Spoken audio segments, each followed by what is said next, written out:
بسم اللہ الرحمن الرحیم۔ شروع اللہ کے نام سے جو بڑا مہربان نہایت رحم والا ہے۔ السلام علیکم ورحمۃ اللہ وبرکاتہ۔ حضرت محمد صلی اللہ علیہ وآلہ وسلم نے فرمایا، میں سب سے پہلے قبر سے نکلوں گا جب لوگ اٹھائے جائیں گے۔ میں ان کا قائد ہوں گا جب وہ بارگاہ خدا میں پیش ہوں گے۔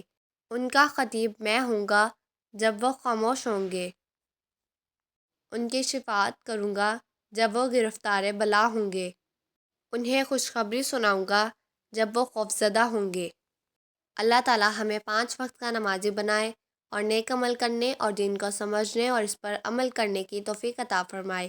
مزید ایسی ویڈیوز کے لیے میرے چینل کو سبسکرائب کریں، میری آج کی ویڈیو کو لائک کریں اور زیادہ سے زیادہ شیئر کریں، کیونکہ اچھی بات پھیلانا صدقہ جاریہ ہے۔ ملتے ہیں اگلی ویڈیو میں، تب تک کے لیے اللہ حافظ۔